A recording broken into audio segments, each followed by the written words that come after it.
Foreign branding in American products, it's a fascinating game of smoke and mirrors. Take Häagen-Dazs, which sounds like it came straight from a quaint Danish village, but was actually dreamed up in a Bronx kitchen by a Polish immigrant who'd never even been to Denmark. That's such an incredible marketing strategy, creating an entirely fictional foreign identity. How did they pull that off so successfully? Well, it all started with Ruben Mattis, who arrived in New York in 1921 as a 9-year-old boy from Poland. You know what's fascinating? His first venture wasn't even ice cream. His family joined an uncle who was running an Italian lemon ice business in Brooklyn. So they went from selling Italian ice to creating this supposedly Danish premium ice cream brand? That's quite a transformation. Hmm. And here's where it gets really interesting.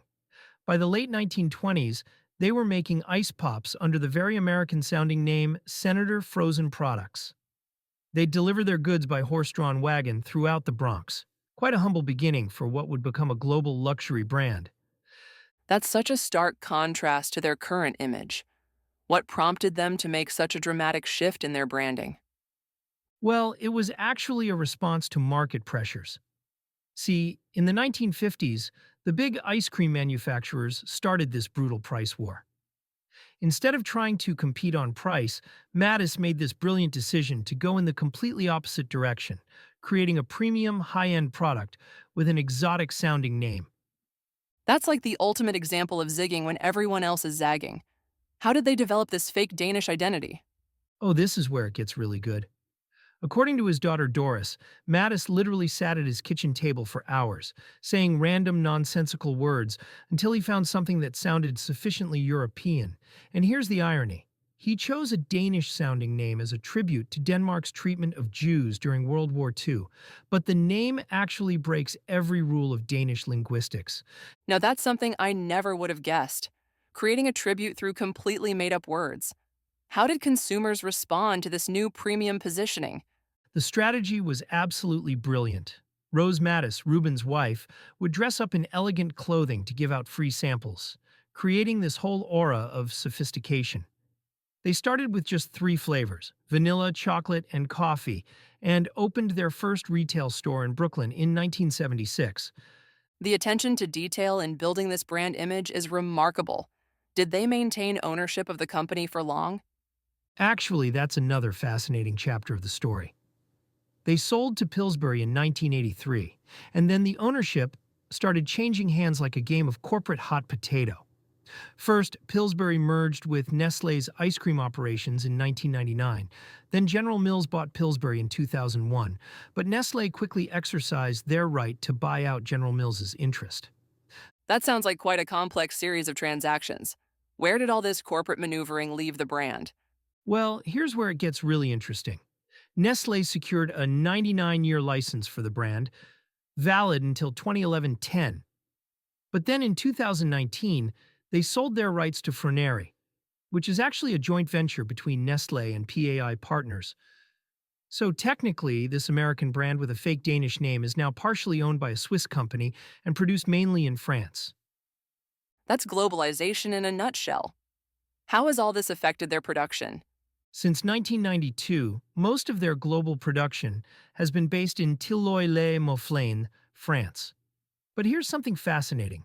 In Japan, they've had a special arrangement since 1984, partnering with Suntory and Takanashi Milk to produce specifically for the Japanese market. The brand seems to have maintained its premium positioning through all these changes. How do they actually ensure that quality? You know, they're really serious about their super premium status. The ice cream is incredibly dense because they minimize the amount of air mixed in during manufacturing. They use no emulsifiers or stabilizers except egg yolks, and they maintain a higher butterfat content than most brands. Though, and this is kind of interesting, they did have to make some concessions to economic realities in 2009 when they reduced their container sizes. That's quite a balancing act between maintaining premium quality and dealing with market pressures. How has the brand evolved over time? Well, from those original 3 flavors, they've expanded into this huge range of products: ice cream bars, cakes, sorbet, frozen yogurt, and gelato. But perhaps the most interesting evolution was their legal battle in 1980, when they actually tried to sue another American ice cream maker, Frusen for using foreign branding strategies, essentially the same thing they had done. That's almost comical, trying to prevent others from using their own marketing strategy. What happened with that case?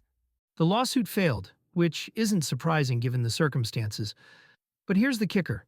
Frusen, which actually means frozen joy in Swedish, eventually disappeared from the market after being sold to Kraft and then supposedly to Unilever.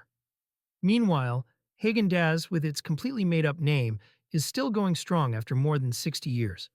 Looking back at this whole story, what do you think made Häagen-Dazs so successful where others failed?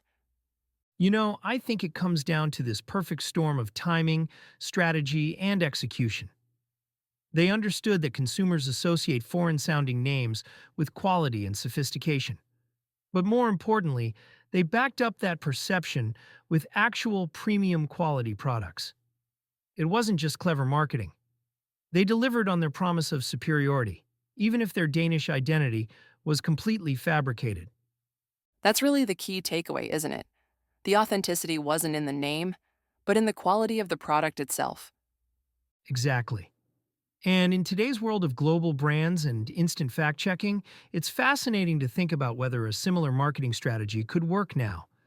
But Häagen-Dazs proves that sometimes the most successful brands aren't about where they're from, but about what they deliver to consumers.